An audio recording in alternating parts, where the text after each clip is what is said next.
तो stand by करते करते। बिस्मिल्लाहिर्रहमानिर्रहीम, अस्सलाम वालेकुम। जमहूरियत पसंदों के लिए आज एक स्याह दिन है। पाकिस्तान के मुंतखब वज़ीर आज़म का अपनी मरकज़ी काबीना अरकान के साथ लंदन जाकर मुल्की मामलात पर यूं डिक्टेशन लेना किसी तौर मुनासिब और जायज़ नहीं है। साबित हो गया कि दौरा ज़रूर निजी था मगर एजेंडा सरकारी है। इस एक दौरे ने यह तासुर कायम कर दिया है कि शहबाज शरीफ एक खुद मुख्तार रियासत के खुद मुख्तार वज़ीर आज़म हरगिज़ नहीं है। वो मुल्की मामलात चलाने के लिए अपने बड़े भाई नवाज शरीफ की डिक्टेशन के मोहताज हैं। ना सिर्फ वज़ीर आज़म बल्कि वज़ीर ख़जाना का भी यही हाल है।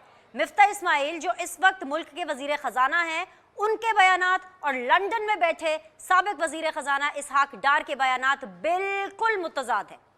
यही वजह है, जी हाँ यही वजह है कि हुकूमत संभालने के एक माह बाद भी मुल्क गैर यकीनी की सूरत हाल से बाहर नहीं आ सका है। स्टॉक एक्सचेंज संभल नहीं पा रही है, रुपया रोज बरोज गिरता जा रहा है और आज डॉलर इमरान खान दौर से भी महंगा हो गया है। पेट्रोल की कीमतें ना बढ़ाने से IMF प्रोग्राम बहाल नहीं हो रहा और IMF प्रोग्राम बहाल ना होने से दोस्त ममालिक इमदादी पैकेज अनाउंस नहीं कर रहे। नतीजतन मुल्क जमूत का शिकार नजर आ रहा है। आसिफ अली जरदारी इस जमूत को तोड़ने के लिए आज सामने आए। इमरान खान के ताबड़तोड़ जलसों और साजिशी बयानिए को काउंटर करने और बैकफुट पर बैठी शहबाज हुकूमत को बेल आउट करने के लिए उन्होंने कराची में एक प्रेस कॉन्फ्रेंस की और वो बातें जो वजीर आजम शहबाज शरीफ को कौम से शेयर करना चाहिए थी, आज आसिफ अली जरदारी कर रहे थे। लीगी वुज़रा के आए रोज नित नए बयानात से गैर यकीनी की सूरत हाल जो मजीद उलझ रही थी, आज आसिफ अली जरदारी ने उसे एक मंझे हुए सियासतदान की तरह सुलझाने की अपनी सी एक छोटी सी कोशिश जरूर की है। कौम के जहनों में उठने वाले सवालों के तसल्ली बख्श जवाब भी मिल गए हैं। पता चल गया कि नवाज शरीफ और आसिफ अली जरदारी, जी हाँ, दोनों सेम पेज पर हैं और दोनों ही ये चाहते हैं कि इलेक्शन फौरी तौर पर हरगिज ना हो। पहले रिफॉर्म्स होंगी, फिर इंतखाबात होंगे। पेट्रोल की कीमतें भी फिलहाल, जी हाँ फिलहाल, नहीं बढ़ाई जाएंगी। आउट ऑफ द बॉक्स फैसलों से मईशत को संभाला दिया जाएगा। अब लंदन में क्या फैसले हुए हैं और नवाज शरीफ क्या चाहते हैं, सस्पेंस अभी बाकी है। लेकिन हम मेहमानों का सस्पेंस आपके आज के प्रोग्राम में बिल्कुल तोड़ देते हैं। मुझे आज ज्वाइन कर रहे हैं जी अतर काज़मी साहब। उनसे इंट्रोडक्शन इसलिए स्टार्ट किया है क्योंकि मेरे शो में आज पहली दफ़ा आए हैं और वो एक इंडिपेंडेंट एनालिस्ट हैं। अस्सलाम वालेकुम, खुशामदीद। PTI को रिप्रेजेंट कर रहे हैं बड़े ही सीजन्ड और सीनियर पॉलिटिशियन हैं मियां महमूदुर रशीद साहब। अस्सलाम वालेकुम, खुशामदीद। और मुझे PMLN से ज्वाइन कर रहे हैं बैरिस्टर दानियाल चौधरी। बहुत अच्छा अपनी पार्टी को डिफेंड करते हैं, हुकूमत में हैं, ज़ाहिर सी बात है उनके लिए मुश्किल वक्त है क्योंकि वो कहते हैं ना, नवाज शरीफ साहब ही कहा करते थे कि हुकूमत जो है वो कोई फूलों की सेज नहीं होती है। तो दानियाल चौधरी साहब, आपको आवाज़ आ रही है और आप क्योंकि जानते हैं कि हुकूमत आसान काम नहीं है तो मैं आप ही से आगाज़ करती हूँ। आपको ये मालूम है कि हुकूमत आसान काम नहीं है, लेकिन आपको ये भी मालूम है कि आप लोग हुकूमत में आ गए क्योंकि मुझे लगता है कि आप अभी भी एक डिनायल मोड में हैं। दानियाल, 11 अप्रैल से 11 मई, एक महीना हो गया हुकूमत में आए हुए, लेकिन अभी तक कौम को PMLN ने, हुकूमत ने ये नहीं बताया है कि आपका प्लान क्या है। आपको पता है कि आप मैक्सिमम 1 साल के लिए हैं, क्या इलेक्शंस हो रहे हैं या असेंबलीज अपनी मुद्दत पूरी कर रहे हैं, ये क्लैरिटी मुझे हुकूमत से, PMLN से आज चाहिए। बिनिश, पहले तो मैं आपको एक चीज़ बताऊं कि ये हमें डे 1 से पता था कि ये कांटों का सेज है, फूलों का सेज नहीं है, कांटों का सेज है। And this is the tough way और the rough way to the highway. और हमें ये भी पता था कि इस मुल्क के बहरान, इस मुल्क के इश्यूज़, इस मुल्क की मैशत उस पॉइंट पे आके खड़ी हो गई है, उस पॉइंट पे पहुंच गई है जहां अभी किसी ने इनको एवैक्यूएट ना किया, किसी ने इनको सहारा ना दिया, तो ये पॉइंट ऑफ नो रिटर्न पे आ जाएगी। इसीलिए ऑपोजिशन अपने तमाम सियासी मफाद, ऑपोजिशन अपने तमाम पॉलिटिकल इंटरेस्ट, अपने सियासी जो सोच थी उसको साइड पे रख के बालातर होके पाकिस्तान की खातिर अपना एक पॉइंट एजेंडा पे हुई, इकट्ठी होगी और वो ये है कि पाकिस्तान को बचाना है, इस मैशत को बचाना है और इस मैशत को निकालना है। परफॉर्मेंस थी, वो बाहर चले गए। इन तमाम चीज़ों के बाद आगे मुझे बताइए। एक नहीं बीनी शेख सुने जी, एक इन तमाम चीज़ों के बाद 1 महीना हुआ है हुकूमत को अपना मुद्दत शुरू किए हुए। उसमें रमज़ान, ईदें और तमाम वो दिन थे जो छुट्टी के भी हैं और फिर भी दिन रात हुकूमत काम कर रही है। यहाँ आपके मंसूबात, जो मंसूबे थे, 23 पावर प्लांट्स थे जो बंद थे, यहाँ आपके जो बिजली की शॉर्टफॉल आपकी अलग हो रही थी, यहाँ आईएमएफ आपको बेल आउट करने के लिए तैयार नहीं था, यहाँ इंस्टीट्यूशंस की तनख्वाहें नहीं दी जा रही थी। आपको आज जब हुकूमत इकट्ठी होकर बैठी है तमाम ग्रैंड अपोजिशन के साथ, तो हमारा सिर्फ एक हदफ है, वो ना कोई इनको घसीटना है ना कुछ है, वो एक हदफ है कि जो इन्होंने पिछले 4 साल में मुल्क की तबाही निकाली, जो इन्होंने पिछले 4 साल में सीपीआई करप्शन प्राइस इंडेक्स के थ्रू जो करप्शन बढ़ी, जो मुल्क में इनकॉम्पिटेंस आई, उसका खात्मा किया जाए, मुल्क को बेहतर मैशत की तरफ लगाया जाए और आपको ऐसे डिसीजंस लिए जाएं और चीज़ों को ऐसे तर्ज पे चलाया जाए कि आपकी इकॉनमी बेहतर हो, आपकी इकॉनमी बेहतर तरीके से चले और इकॉनमी बेहतर तरफ चले। लेकिन आज ऑपोजिशन का क्या रोल है? ऑपोजिशन जो है, जो कल की हुकूमत थी, ये 4 साल विनेश, हम जब मैं एक से बताऊं, ये जो आज की ऑपोजिशन है इमरान खान की पार्टी, ये 4 साल भी कंटेनर पे रही थी और आज भी कंटेनर पे और इलेक्शन आने से पहले भी कंटेनर पे थी। ये वही जमात है जो इलेक्शन आने से पहले जलाओ घेराव की बात करते थे, को आग लगाने की बात करते थे, पार्लियामेंट की सॉवरेंटी की बात करते थे, वहां कपड़े लटकाते थे और कहते थे पार्लियामेंट में किसी को घुसने नहीं देंगे। और आज भी ये खून खराबे की बात करते हैं, आज ही पाकिस्तान को डिवाइड करने की बात करते हैं, इंस्टीट्यूशन को डिवाइड करने की बात करते हैं, सोशल मीडिया पे कैंपेन चला रहे हैं फौज के खिलाफ, ये कैंपेन चला रहे हैं पाकिस्तान के खिलाफ। You are in सीधी बात zone. Please allow me to ask a supplementary question। मेरे पास बाकी पैनलिस्ट भी हैं, कोई मुद्दे की ठोस बात कर लें। Please listen to me, have patience। बिल्कुल बिल्कुल सर, सवाबी हो या जहां भी हो, हम ये बयानियां हैं, ये बताएंगे बार बार कि ये मुल्क के दुश्मन हैं, जो उन्होंने 4 साल किया पाकिस्तान का बिजनेस, जो 4 साल पाकिस्तान का बिजनेस। आप अपने कैमरामैन से पूछे ये बयानियां, आप अपने उनसे अच्छा चले कैमरामैन, आपको पता आज क्या किया मेरे कैमरामैन ने? 1 रुपया इजाफा नहीं हुआ, यहाँ आटा डबल हो गया, यहाँ चीनी डबल होगी, यहाँ 50 रुपए केजी, 50 रुपए छोड़ी हुई केजी चीनी जो है वो 140 पे चलेगी, यहाँ आटा जो 800-700 रुपए का तोड़ा था वो 1300 रुपए में चला गया। के लिए मियां मोहम्मद शहबाज शरीफ साहब केपेबल हैं कि हर फैसला करने से पहले वो पहले लंदन की टिकट कराएंगे? जी खैर जॉर्जी, मैं पाइन को पूछ के आना, मुझे आज की डिबेट के अंदर इस बड़े सवाल का जवाब चाहिए। महमूदुर रशीद साहब, अस्सलाम वालेकुम, बहुत बहुत शुक्रिया सर ज्वाइन करने। वो वाहिद जमात है, मैं एक सी बात बताऊं, मियां शहबाज शरीफ साहब और पाकिस्तान मुस्लिम लीग नून, ये वो जमात है जिसने पंजाब में बार बार परफॉर्म किया और 10 में से 10 नंबर लिए। तमाम सूबों से कंपैरिजन कर लें, तमाम से कराची से करें। एक सेकंड सुने, आपने 10 में से 10 नंबर लिए, आपने टैक्स कलेक्शन हो, और वफाक में अनफॉर्चुनेटली शहबाज शरीफ काम नहीं कर पा रहे हैं एज ऑफ नाउ। 11 मई तक कुछ परफॉर्मेंस नहीं आई अभी तक। सॉरी टू से। दानियल प्लीज मेरे साथ बने रहिए, आपके मुझे बाकी पैनलिस्ट शामिल करने हैं ना दानियल। ये पूरे दिन सोने वाली जमातें हैं, ये 1-1 बजे मीटिंग करने वाली जमात है। हम सुबह 6 बजे शुरू होते हैं, 7 बजे मीटिंग करते हैं और इंशाल्लाह जिस सिमत में चीजों को हम डाल रहे हैं ना, जिस सिमत में दानियल उस नासपाच दा फायदा कोई नहीं होया। डॉलर 192 पे चला गया जी सर जी, नहीं होया कोई फायदा। 10 में से 9 नंबर लेती है ना, अगर वो थोड़ी बुरा फिनिश 1 महीने में, मुझे बताएं ना, 1 महीने में आपको 10 दिन काम करने के मिले हैं। चलो मैं बताती हूं, अगले सेगमेंट में बताऊंगी। प्लांट चलाने शुरू कर दिए हैं दानियल साहब, मैं अगले सेगमेंट में बताऊंगी आपको। ऑन कर दिया है, बिजली के पावर प्लांट में चीजें हमने चलाने शुरू कर दी हैं। दानियल साहब, आपने 1 साल के बाद भी यही करना है। मैं आती हूं। ओके दानियल, नेगोशिएट कर दिए हैं इंशाल्लाह बीनेश, हम पाकिस्तान को एक बेहतर छोड़ के जाएंगे। ऑल राइट, देखते हैं दानियल। प्लीज महमूदुर रशीद साहब को और अतर काज़मी साहब को भी सुन लें सर। हुकूमत चांदा है, मतलब नहीं है कि तुसी किसी दी भी नहीं सुनोगे, मेरी भी सुनो तो महमूद साहब दी भी सुनो। जी महमूदुर रशीद साहब, अस्सलाम वालेकुम, बहुत बहुत शुक्रिया सर। आपके लिए अच्छी खबर नहीं है महमूद साहब आज आपके लिए। एक तो इलेक्शन कमीशन ने जिस तरह मुनहरफ अरकान के ऊपर जो मुस्तरद कर दिया आप लोगों की तरफ से जो पिटीशन थी, एक तो वो आपको सेटबैक लगा सर। दूसरा, आसिफ अली जरदारी साहब ने हमें ये बता दिया है, आपने सुना होगा कि वो फौरी इलेक्शन नहीं कराने जा रहे हैं। वो पूछ रहे हैं कि भाई आप लोगों ने फौरी इलेक्शन करके क्या करना है? पिछले 4 साल में पीटीआई ने क्या कर लिया जो इस दफा इलेक्शन करा के कर लेगी? तो सर इलेक्शंस तो नहीं हो रहे, अब आपका क्या लाहे अमल है? देखें, इलेक्शन तो हर हाल में होने हैं और जल्द अज जल्द होने हैं, और हाथ बांध के ये जो मेरा भाई अभी बढ़ के बात कर रहा था, दानियाल गालबन इसका नाम है, ये सॉवरेनिटी की बात करते हैं। शर्म नहीं आती ये बात करते हुए कि पाकिस्तान की सॉवरेनिटी, यानी अमेरिकी पिट्ठू बनके, यानी अमेरिका की डिक्टेशन पे ये जो बयानिए की बात कर रहे थे, बयानिया तो उन्होंने दफन कर दिया। ओए बाजवा कहने वाले आज बाजवा के तलवे चाट के और अमेरिका के कहने पे ये इक़्तिदार में आ गए हैं, इनको जेब देती है ये बात करनी, ये बयानिए की बात करनी। क्या कहाँ गया इनका बयानिया? दफन हो गया इनका बयानिया। पूरी कौम देख रही है, पूरी कौम जो है वो पहचान गई है कि किसके इशारे पे और कैसे ये रातों रात इक़्तिदार में आए हैं, और लोगों से ढकी छुपी बात नहीं। रही बात ये कि इलेक्शन कब होने हैं, इलेक्शन बहुत जल्द होने हैं। ये हाथ बांध के कहेंगे अभी 1 महीना हुआ है और 1 महीना और मुझे ये चलते नजर नहीं आ रहे। कोई चीज़ इनके कंट्रोल में नहीं है। दुनिया में कोई बंदा इनके ऊपर एतबार करने के लिए तैयार नहीं है। सऊदी अरब से ये नाकाम आए हैं, चाइना ने हाथ खींच लिया है, कोई दोस्त मुल्क आगे नहीं बढ़ रहा।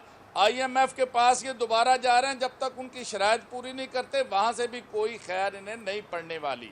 और मैं ये समझता हूँ कि जिस कदर दबाव आज इनके ऊपर है, ज़रा इनको कहें, शहबाज शरीफ से पूछे और वुज़रा से पूछे, अपने दिल पे हाथ रख के कहें कि वो तो कह रहे हैं कि हम किस मुसीबत में फंस गए हैं, हमारी जान कैसे छूटती है यहाँ से।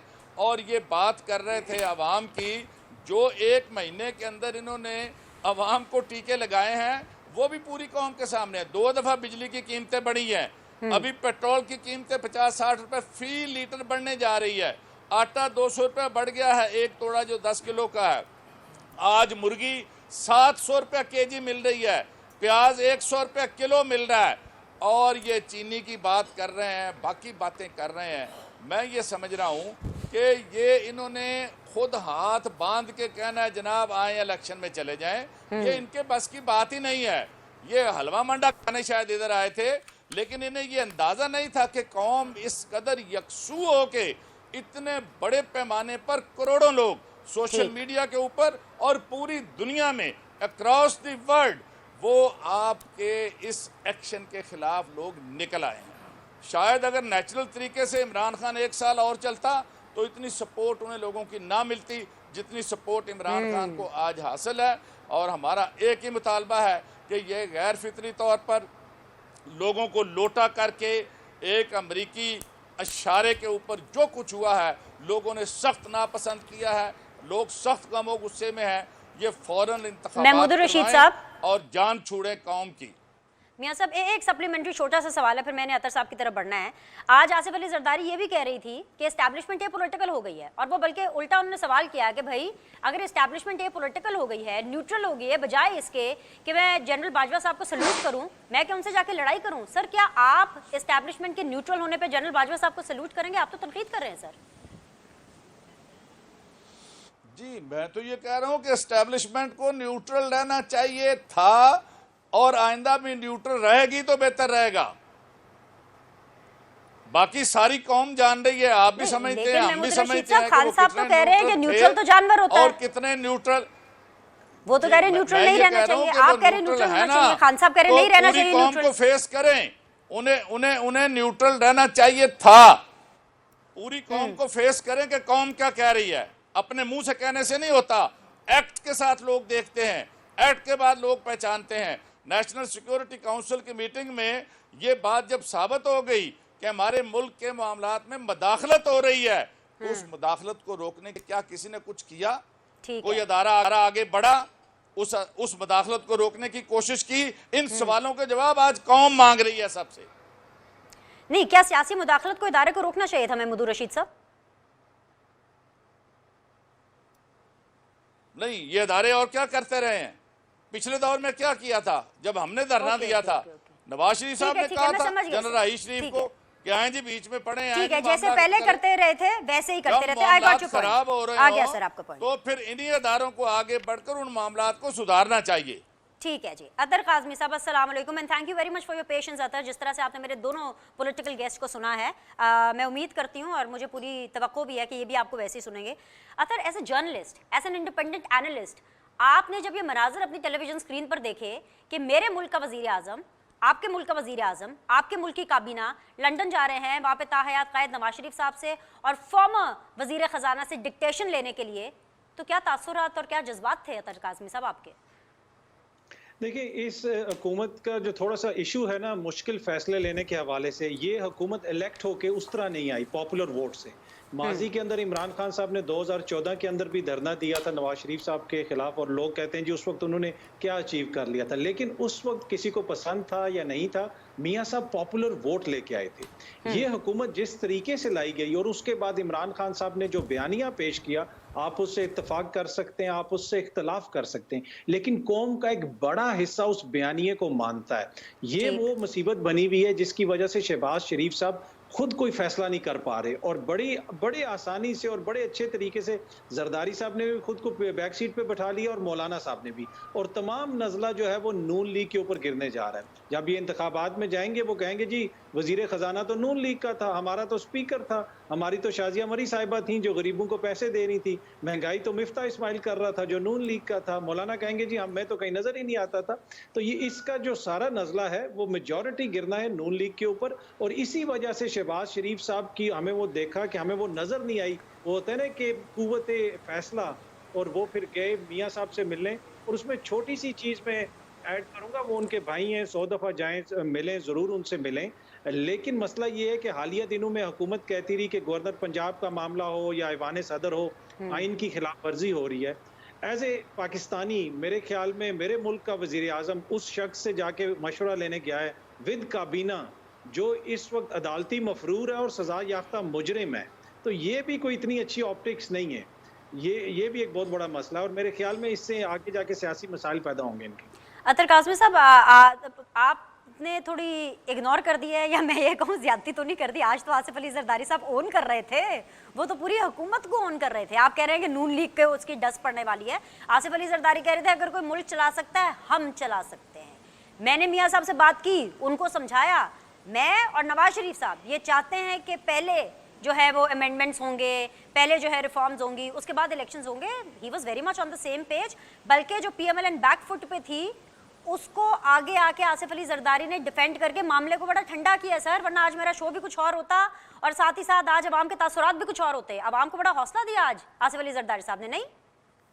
नहीं, बात तो आपकी ठीक है, पर मसला ये ना कि ये उसी प्रेशर की वजह से दिया ना जो गुज़िश्ता दिनों से बिल्ड हो रहा है कि सिर्फ नून लीग हर जगह नजर आ रही है, चाहे पीटीआई की क़यादत के ऊपर मुकदमात हो या कोई और मसला हो, कोई अग्रेसिव बयान हो, खातून अव्वल के ऊपर इल्जाम लगाना हो, किसी और खातून पे इल्जाम लगाना हो, आपको नून लीग के लोग हर जगह पे नजर आ रहे हैं। तासुर ये जा रहा है कि नून लीग एक ऐसी जमात है जिसको इंग्लिश में कहते हैं नास्टी पार्टी, जो एक गैर महजब सियासत कर रही है, और पीपल्स पार्टी वाले आराम से पीछे बैठ गए हैं। मुकदमात भी दर्ज हो गए, इसी हुकूमत ने कर दिए, तो इन्हें मजहब का कार्ड भी खेल लिया, और साथ फरतुल्लाह बाबर साहब से एक बयान भी दिलवा दिया कि जनाब ये बड़ा गलत हुआ। भाई फिर आप हुकूमत पे जोर डालें, आप हुकूमत का हिस्सा हैं।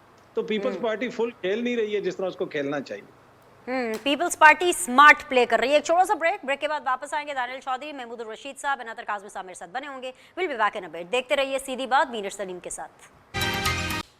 बिस्मिल्लाहिर्रहमानिर्रहीम, अस्सलाम वालेकुम। ब्रेक के बाद आप लोग को खुशामदीद कहते हैं। आप देख रहे हैं सीधी बात बीनर सलीम के साथ, और आज सीधी बात जोन में है जी अतर काज़मी साहब तज्जियाकार हैं, बैरिस्टर दानियल चौधरी पीएमएलएन को रिप्रेजेंट कर रहे हैं, मियां महमूद रशीद वेरी ऑनरेबल रहनुमाए पाकिस्तान तहरीक इंसाफ के one of the very senior members. तीनों मेहमानों को एक दफ़ा फिर से खुशामदीद। दानियल चौधरी साहब, आपकी पार्टी का हाल पता क्या है? मतलब अब क्या करूं, आज के हालात ही ऐसे हैं कि मेरे पास आपके लिए भी कोई अच्छा सवाल नहीं है। अगर पीटीआई के लिए कोई अच्छी खबर नहीं आ रही ना, आपके लिए भी कोई अच्छे सवाल नहीं आ रहे। आपकी पार्टी की क्लैरिटी और कंफ्यूजन का ये आलम है कि भाई मरियम नवाज साहिबा सवाबी में खड़े होकर कह रही है कि मेरी पार्टी और हुकूमत से दरखास्त है कि वो इमरान खान की बदबूदार कारकर्दगी का टोकरा ना उठाए। इसका क्या मतलब है कि इलेक्शन में जाएं? और आप अभी मुझे ये बता रहे थे कि जी जो होगा वो हम सब कुछ ठीक करके उसके बाद हम इलेक्शंस में जाएंगे। कैसे ठीक करेंगे सब कुछ? आपको ये बात माननी पड़ेगी इमरान खान साहब की भाई कि आप लोग सेम पेज पर नहीं है, आप लोगों के बस का ये काम नहीं है। हम तो आप जाएं इलेक्शन में। आप बिनेश, हम तो पता है क्या हम कर क्या रहे हैं? हम वो 1 करोड़ नौकरियां ढूंढ रहे हैं जो उन्होंने देनी थी। हम ये चेक कर रहे हैं कि उन्होंने जो 8,000 अरब रुपया टैक्स कलेक्शन करनी थी वो पैसे किधर गए? जो उन्हें अरबों रुपया फॉरेन रेमिटेंस आनी थी वो किधर गई? जो डैम फंड्स में अरबों रुपया आया जो गरीबों की पैसे थे और गरीबों पे लगने थे वो किधर गए? ये किसके कहने पे कश्मीर का ये हाल हो गया और कोई बोला नहीं? ये किसके कहने पे 23 हमारे जो प्लांट्स थे वो बंद थे? ये किसके कहने पे सीपैक को रोक दिया गया था? ये किसके कहने पे आपके इदारों को इस तरह कैरेक्टर असैसिनेशन किया गया? बीनेश, ये वो हुकूमत है, ये वो मतलब जिसने पाकिस्तान के साथ दुश्मनी की। इन्होंने 4 साल मुल्क की किसी चीज़ को नहीं छोड़ा। तो अब तो बिनिश हम तो आए ही, हम हुकूमत ये साल हम पूरा नहीं करने आए, हम करने आए हैं इस्लाहात, अमेंडमेंट्स, और इस मुल्क को एक सीधी लाइन पे डालने के लिए। आगे इलेक्शन कराएंगे, जो पार्टी आएगी वो मुल्क चलाएगी, लेकिन उससे पहले इनका इलाज करना है। इनका इलाज करना बड़ा जरूरी है मैडम, कि इनको जो बीमारी लगी हुई है, इस बीमारी के पीछे कौन है, ये बीमारी लगाई क्यों है, ऐसी क्या बीमारी थी कि 4 साल फॉरेन फंडिंग के ऊपर स्टे ऑर्डर लिया रहा, 7 साल स्टे ऑर्डर पे बैठे रहे। ऐसा उस बीमारी के अंदर क्या है कि किसके पैसे हैं जिसके पैसों से बीमारी लगी है मुल्क को, कि मुल्क जो 6 पे ग्रो कर रहा था, 5.10-11 पे था, वो आगे स्टेगनेंट हो गया और फिर नेगेटिव ग्रोथ होगी। वो किसके पैसे थे कि आपकी लार्ज स्केल मैन्युफैक्चरिंग जो 7 और 8% पे ग्रोथ पे थी, वो 3 और 9% नेगेटिव पे ग्रोथ करनी शुरू होगी। ये किसके कहने पे, किसके पैसों के साथ पाकिस्तान में ये जुल्म किया गया कि आप CPI करप्शन प्राइस इंडेक्स में जो करप्शन की शरह है वो 4, आप पहले 180 में थे, हम 119 में 119 में थे, ये 124 पे आपको ले गए। वो किसके कहने पे, और पाकिस्तान के साथ जो पाकिस्तान के जहाज मलेशिया में रोक दिए गए, जो अरबों करोड़ों रुपया ब्रॉडशीट के ऊपर लगा के 1 रुपया नहीं लिया आया गया, जो दुनिया में बताया गया कि पाकिस्तान में किस तरह तबाही हो रही है, जो इंडिया के एडवोकेट्स हम बन गए, इंडिया की मैशत को हम प्रेज करते रहे। Finish, it's just been 15 days, deep down you also know and I also know and everyone listening to me knows कि जो इन्होंने हाल किया पिछले 4 साल में ना, पाकिस्तान को उससे बदतरीन हाल नहीं हो सकता। पाकिस्तान की मैशत को तबाह कर दिया, इदारों को तबाह कर दिया बीनेश, इदारों को तबाह कर दिया। जो 50,000 रुपया तनख्वाह लेने वाला बीनेश, उसकी चीखें निकल गई हैं। उसको ये पता है बीनेश कि आप अपने तनख्वाह पे जो नॉर्मल बंदा है वो जिंदगी नहीं गुजार सकता। आपका डॉलर जिस स्पीड से भाई दानियाल, हम तो ये एक्सपेक्ट कर रहे थे कि आप लोग आएंगे और 1 महीने के बाद एटलीस्ट वो सही सिमत की तरफ जाते हुए नजर आएंगे ना। हमें तो वो सही सिमत भी अभी नहीं नजर आ रही। लेकिन 1 मिनट, मुझे पहले इसी बात का जवाब दे दें।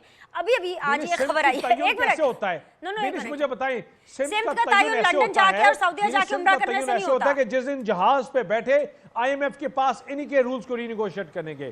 सिमत का तयन ऐसे होता है जिस दिन बैठे फेडरल में जो मेट्रो 4 साल से नहीं चल सकी थी, उसको भाई आप जहाज पर बैठ के निगोशिएट करने के लिए गए थे, अब तो वो आगे चले गए सरदार साहब के पास अप्रूवल लेने के लिए कि जी मैंने सही निगोशिएशन की, गलत की। हमें तमाम प्रेशर के बावजूद हमने बिजली के कारखानों को वापस खुलवा दिया और 23 कारखाने में बंद किए। थोड़ा सा बीनेश, सही सिमत में बीनेश तो दानियाल, नो दानियाल प्लीज, बड़ा इंपॉर्टेंट सवाल है दानियाल, बड़ा जरूरी सवाल है दानियाल, प्लीज मेरा रनडाउन ना खराब करें, बड़ा जरूरी सवाल है। मुझे पता नहीं क्यों ऐसे लग रहा है कि आप अभी भी समझ रहे हैं ऑपोजिशन में, आप हुकूमत में आ गए हैं। अब आपने इमरान खान साहब को कुछ नहीं कहना, आपने मेरे सवालों का जवाब देना है सर। अब प्लीज मेरी सुनिए, आज की खबर है कि वजारत दाखिला ने मरियम नवाज साहिबा को VIP सिक्योरिटी दी है, VVIP सिक्योरिटी, जिसका मतलब है कि पुलिस भी होगी उनके साथ, रेंजर्स भी होंगे, जहां जहां वो ट्रैवल करेंगे उनके साथ होंगे, उनकी रिहाइश गाहों पर भी उनको ये सिक्योरिटी प्रोवाइड की जाएगी। सादा सा सवाल है, in what capacity is she getting this VVIP security, बस ये बता दें। बीनेश, एक तो कोई उनके घरों में उनको पहले सिक्योरिटी की जरूरत थी, मियां नवाज शरीफ प्राइम मिनिस्टर थे तभी उन्होंने अपने घर के बाहर सिक्योरिटी नहीं मांगी ना उनको। जब आप जलसों में जाते हैं उनको ये सिक्योरिटी एजेंसीज की थ्रेट है, आप सिक्योरिटी एजेंसी से पूछे जिन्होंने लेटर लिखे उनको थ्रेट्स है और मतलब रिपीटेडली थ्रेट्स है, और आप सिक्योरिटी एजेंसीज जिन्होंने अप्रूव किया आप उनसे नहीं, लेकिन मैं सिर्फ थोड़ा सा करेक्ट कर दूं, बड़े लोगों ने जाने दिए हैं इस मुल्क में बहुत लोगों ने, सियासतदानों ने जाने दिए हैं, और आई थिंक जी सिर्फ जलसों के लिए ये सिक्योरिटी नहीं है, हर वक्त उनके साथ रहेगी। नहीं, पब्लिक गैदरिंग है जहां पब्लिक मैं आपको बताऊं पिछले 4 सालों से वो कैंपेन कर रही है और उनको कोई अभी तक थ्रेट नहीं है। ये एजेंसी जवाब नहीं बन पा रहा, दोबारा इन्हें सवाल समझा दें जरा। जाती है उनकी हैसियत कोई भी क्या है? सिक्योरिटी दी जाती है वो एजेंसीज की रीजनिंग के बाद, एजेंसीज के लेटर के बाद, एजेंसीज के कहने के बाद किसी को थ्रेट हो तो दी जाती है। मतलब माशाल्लाह आप लोगों के पास इतने पैसे हैं, माशाल्लाह आप खुद पर्सनली हायर कर लें, क्यों आवाम के खजाने के ऊपर जो है आपने बोझ डालना है। आप लोग तो मीटिंग करने के लिए लंदन पहुंच जाते हैं सर, वो भी अपने पल्ले से टिकट खर्च करके। सो टैक्स पेयर के पैसे से सिक्योरिटी क्यों? अगर इतना कोई सीरियस मसला है अपने पल्ले से पैसे खर्च करके सिक्योरिटी रख लें। सॉरी, या 99 करोड़ रुपया हम जहाजों के पेट्रोल के पैसे नहीं आवाम के ऊपर डालेंगे। ये वो जमात है कि जब मियां नवाज शरीफ साहब प्राइम मिनिस्टर हाउस से गए तो अपने खाने के बिल खुद दिए। मियां नवाज शरीफ साहब ने आज तक 1 रुपया ठीक है। तनख्वाह नहीं ली। मरियम नवाज साहिबा ने कभी कोई जब उनकी प्राइम अच्छा, मिनिस्टर ये की बड़ा बेटी serious थी, मामला जब है। He was sitting prime minister, तब भी कोई चीजें नहीं ली। हम दानियाल, यहाँ अगर हमारे पास agencies कोई ने- फराग ओके, गोगी और वो हमारे कमीशन लेने वाले कोई नहीं है। वेट वेट वेट वेट अभी मरियम अभी नवाज अभी साहिबा फराग ने होगी का चैप्टर इंटेग्रिटी ना के खोलें, साथ, ये बड़ा सीरियस ऑनर के मैटर साथ है। पहले अगर भी आप मुझे किया कह रहे और हैं आगे कि भी मरियम किया नवाज और को आज सिक्योरिटी थ्रेट है और एजेंसीज ने ये रिपोर्ट किया है, मियां महमूदुर रशीद साहब, इतना सीरियस मैटर है। Let me be very honest, Mahmoodur Rashid साहब, आपने क्यों नहीं दी वीवीआईपी सिक्योरिटी मरियम नवाज साहिबा को? अगर उनको इतना सिक्योरिटी थ्रेट है, वो तो हमेशा बाहर रहती हैं, आवाम में रहती हैं, जलसे कर रही हैं, आपने क्यों नहीं दी उनको सिक्योरिटी? ये सिक्योरिटी थ्रेट ये दानियाल को पता चला अभी अभी उन्होंने कहीं से आई है, उन्हें किस चीज़ का खतरा है? वो तो घूमती फिरती रहती हैं हर जगह के ऊपर। और दूसरा ये है कि इन्होंने कभी इस खजाने को अपने बाप का माल समझा है हमेशा। 40 बिलियंस के करप्शन के केसेस जो हैं हमजा के ऊपर और शहबाज शरीफ के ऊपर फर्द जुर्म आयद हो रही है। क्राइम मिनिस्टर साहब बाहर जाके चले गए हैं, बैठ गए हैं वहाँ पे नवाज शरीफ साहब से। और ये जो मरियम है, हैसियत क्या है? ये एमएनए है, ये एमपी हैं, ये कोई इलेक्टेड लेजिस्लेटिव के किसी के मेंबर हैं? किस लिए इनको सिक्योरिटी दी जाए? और क्या वो वो कह रहे हैं? मुल्जमा हैं, बेल के ऊपर हैं। थ्रेट है तो पूरे बेशुमार लोगों को थ्रेट है। ये 1400 पुलिस एहलकार जाती उमरा में वो तैनात हैं। पूरा एक फ्लीट जो है वो एलीट का और बाकी एजेंसीज का वो उनके साथ है, उनकी हिफाजत के लिए है जी। इनसे कहीं ज़्यादा ज़रूरी है लॉ एंड ऑर्डर को सिचुएशन करने के लिए इन अदारों को, इन एजेंसीज को, इस पुलिस को वहाँ लगाया जाए। ये इंतहाई काबिल मुज़म्मत बात है जो ये हो रही है। और रही बात ये कि ये शोर मचा रहे थे जी, इमरान खान वो तबाह कर गया, फेल हो गया, हर चीज़ उल्ट हो गई। तो भाई आओ, ये घोड़ा घोड़े का मैदान, भागते क्यों हो? आओ इलेक्शन करवाओ। इमरान खान ने तो तबाही कर दिया सारा कुछ, तो बर्बाद हो जाएगा, लोग मुस्तरद कर देंगे। ये लोटे खरीद के और अमेरिका थपकी पे आप आगे आगे आके जबरदस्ती की ये हुकूमत कर लें। पाकिस्तान के अवाम ने, करोड़ों अवाम ने अक्रॉस द वर्ल्ड मुस्तरद कर दी है ये सारी एक्सरसाइज जो थी, और इनको बिल्कुल रद्द किया है। आज लाखों लोग रोजाना इमरान खान के जलसों में शरीक होके, आपको इस बात का अंदाजा है। इसीलिए आप कह रहे हैं कि इलेक्शन अभी नहीं कराने, अभी रिफॉर्म्स करनी है, अभी ये करना है, अभी वो करना है। ये आप जहां भी जाएंगे आपसे लोग यही सवाल करेंगे कि आप किस बैरूनी एजेंडे के तहत आए हैं। आपको अमेरिका का ये जो वहां पर सफायर है वो लेटर मिला है, उसके तहत आप सारे एक दूसरे के दुश्मन थे यार। ये दो साइफर, ये 3 माह पहले तो एक दूसरे की शक्ल देखने के लिए तैयार नहीं थे। ये रातों रात सारे इकट्ठे हो गए, जफियां पड़ गई, उधर जा रहे हैं, इधर आ रहे हैं, और इनका दीदनी था, इनका जोश और जज्बा। लेकिन जब अवाम ने इन्हें मुस्तरद किया है और करोड़ों लोगों ने इस पर एहतजाज किया है, आज वो दौर नहीं है जो आज से 20 साल पहले का था। ये सोशल मीडिया का दौर है, अवाम बाशऊर है। अवाम ने इमरान खान का बयानिया जो है वो बाय कर लिया है, वो मुस्तरद करते हैं और इनको इनकी जमानतें जब्त होंगी। मैं आज कह रहा हूं, ये लाहौर क्या, पंजाब क्या, पूरे पाकिस्तान में नून लीग जो है वो जमानतें इनकी जब्त होनी है। बयानिया इनका पहले दफन हो चुका है, अब ये खुद दफन होने जा रहे हैं। सब आ गया सर, सर आपका पॉइंट आ गया। अतर काज़मी साहब, मैं जवाब नहीं है। 4 साल क्या किया? जवाब आपके पास भी नहीं था दानियाल। आप सब लोगों ने अपने पूछे अपने हिस्से ना, की बात करनी होती है। पूछे दिस इज चार अतर साल साहब्स क्या टाइम, किया है दिस इज विनेश? अतर साहब्स टाइम, दिस इज अतर साहब्स टाइम सर। सर क्या किया विनेश? आपने निकाल दिया ना उनको, अब तो मैं आपसे पूछूंगी कि आप क्या करें। अतर काज़मी साहब, सॉरी मेरे पास वक्त कम है Daniyal, I don't have the time to counter right now. Atar Kazmi साहब, वो जो हमारे वजीर दिफा है, बड़ा अच्छा दिफा कर रहे हैं, हमारी पाक फौज का भी बड़ा अच्छा दिफा कर रहे हैं, लेकिन एक शोशा छोड़ गए आज बीबीसी को इंटरव्यू देते हुए। वो ये कह रहे हैं कि भाई इलेक्शंस किसी वक्त भी हो सकते हैं और क्या पता अगले आर्मी चीफ की जो तैनाती है, ये ख्वाजा आसिफ साहब फरमा रहे हैं हमारे वजीर दिफा, वो हो सकता है कि नई हुकूमत आके करे। अच्छा, फिर वो ये भी कह रहे हैं कि GHQ से जो भी नाम आएंगे हम उनको कंसिडर करेंगे, जैसे कि स्पेसिफिकली पूछा गया जनरल फैज के बारे में, तो उन्होंने बिल्कुल कहा कि अगर उनका नाम GHQ देगी तो वो बिल्कुल कंसिडर करेंगे। सर माजी में तो ख्वाजा आसिफ साहब कुछ और कहते रहे हैं, अब क्या हो गया? ये क्या हो रहा है? आप इस बयान को वजीर दिफा के कैसे देखते हैं? देखिए, अगर ये वजीर आजम की स्वाबदीद है कि जो भी नाम आए उनमें से वो एक नाम चुन ले, तो फिर तो ये सब हर वजीर आजम के ये स्वाबदीद होना चाहिए, चाहे मियाँ साहब हों इमरान खान साहब हों या पीछे यूसुफ रज़ा गिलानी हो या कोई और वज़ीर आज़म हो, जो भी वज़ीर आज़म हो उसका ये इख्तियार है, आईनी इख्तियार है कि जो नाम आते हैं उसमें से वो नाम चूज़ कर सकते हैं। लेकिन अनफॉर्चुनेटली हमने ये देखा कि आज ख्वाजा आसिफ साहब का भी ये बयान आया, अगेन इदारों को बीच में घसीटने की कोशिश होती है हर चीज़ में। फिर आसिफ अली जरदारी साहब ने अपनी प्रेस कॉन्फ्रेंस के अंदर एक सर्विंग जर्नल का नाम लेके दोबारा कहा कि वो खुदे लाइन लग गए। अब ये हुकूमत की इत्तेहाद की तरफ से इस किस्म की अगर गुफ्तगू होगी, कुछ दिन पहले नहीं होना मरियम चाहिए। बीबी प्रोग्राम कब ने खत्म भी हो गया है? अनफॉर्चुनेटली जी। प्रोग्राम कब खत्म हो गया। इंशाल्लाह next time I will have you again. और आज के लिए तीनों पैनलिस्ट का बहुत शुक्रिया। आप लोगों से इंशाल्लाह ताला मंडे को मुलाकात करेंगे। फीडबैक जरूर दीजिएगा। अल्लाह हाफिज़।